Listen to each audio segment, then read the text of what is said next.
Hello everyone, Sat here, how you guys doing? So yeah, new chapter, and honestly, it's really heavy with the exposition.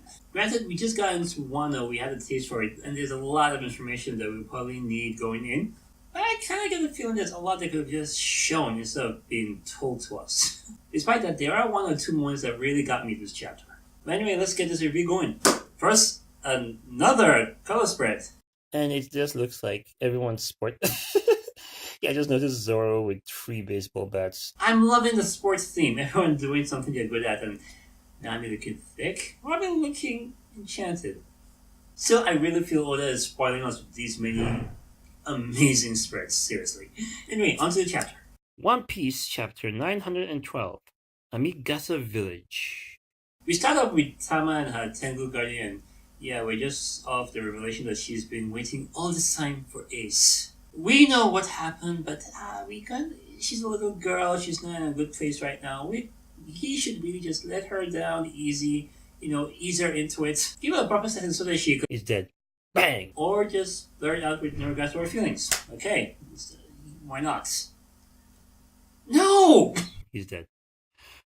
Okay, that's, really direct. I mean, yeah, it was inevitable. She was going to find out eventually, especially with Luffy there and everything. But couldn't he have eased her in?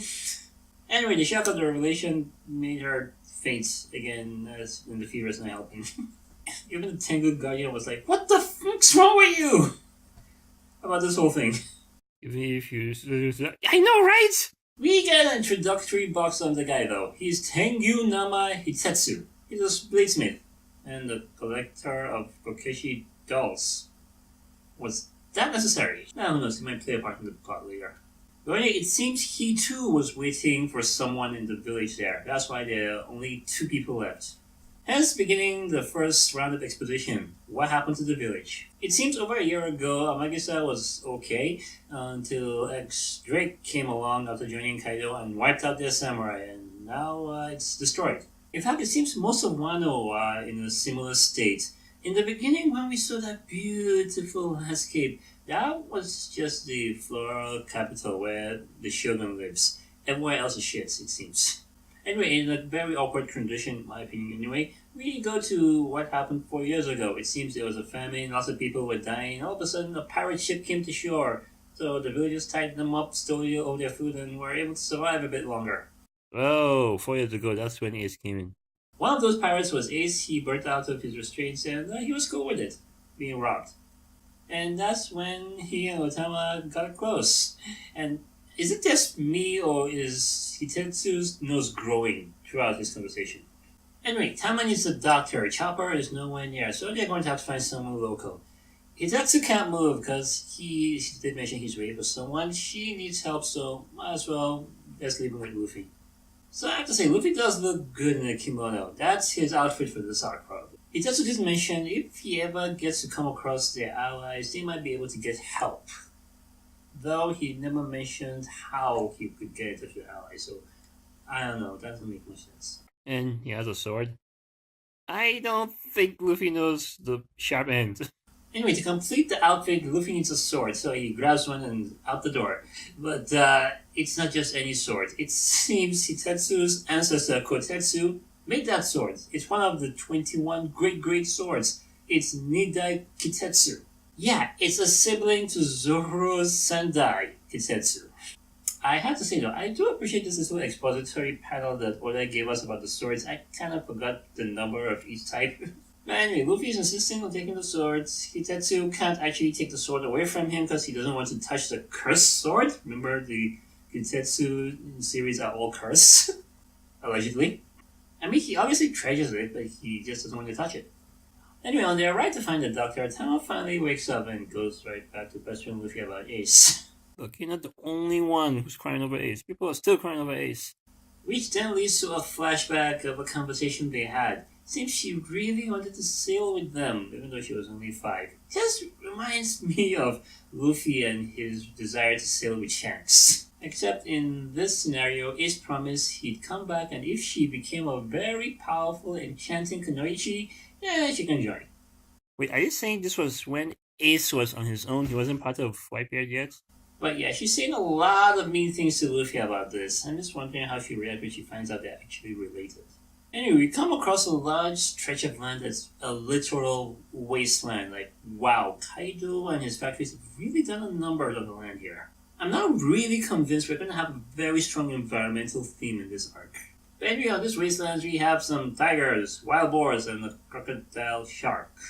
Which means we have food, or we would, if not for the fact that they've been drinking the poison water, and hence they are poisonous to eat as well. Yeah, One Piece podcasts are gonna have a field day with this chapter. Yeah, I can't help but feel this is a reference to The Simpsons and the three-eyed fish that got mutated because of the pollution from the nuclear plants. Yeah, I wouldn't be surprised if that's what Oda is getting his ideas from. Anyway, while all this is happening to the land, Kaido and his people have unpolluted farms and clean water to drink. So, yeah, that's some way to go. Let's go, beat him up, take some food. It'll be cool. On the way, we got some people yelling for a woman to wait. Why would he think that's Sanji? I mean, yeah, we know he's a skirt chaser, but come on, he's not that aggressive. Anyway, the said woman was saved by a mysterious samurai who was really strong and just wanted booze. Yeah, Zoro. Hey, isn't that Zoro? And I have to say, I love their reunion. Let's not forget, these are the original two Straw Hats. It started with just the two of them, and now they're back together again. And they embrace there. Zoro hasn't emoted this much in a while. Anyway, it was just great seeing these two bros back together again to take on the world. And of course, Luffy notices the meat that Zoro has been eating. It seems, yeah, he's been hunting on these lands and I thought it was all for free. He doesn't know about the poison. He just knows that he's been getting some stomach aches. But if that's the worst of it, I think he'll be fine. But before they could move on, Hawkins came along. Though I have to say, the introduction to him was kinda underwhelming.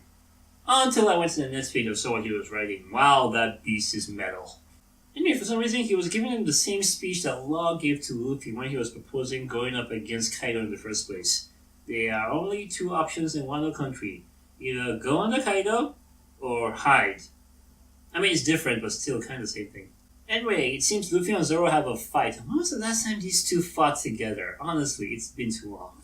Luffy came on said this. Don't call it the seventh. But then again, Zoro just killed that magistrate, and Luffy is like, let's apologize later. Now, what I'm worried about is, can Luffy even use that thing that he's trying to wield right now? Very likely he's just going to be throwing punches while holding the sword. Very likely. But it'll be a while before we find out, because there's a break next week. Damn it. But yeah, like I said, a lot of expositions. Some of it, though, I'm happy to find out about. Like the fact that H-Drake was able to take out 5 samurai from that village. I mean, the way they've been talking about how strong the samurai were, like he just took out 5 of them. Kind of putting up the power scaling there. And also, Nidai Kitetsu is in the story again. I mean, Loaktown, that was how many chapters ago, and it's finally coming into play. I'm seeing a lot of theories that Zoro is going to end up with Ichi ni San swords. Wado Ichimonji, the Nidai Kitetsu, and the Sandai Kitetsu. But that would mean he'd have to give up the Shusui, and I really don't want him to.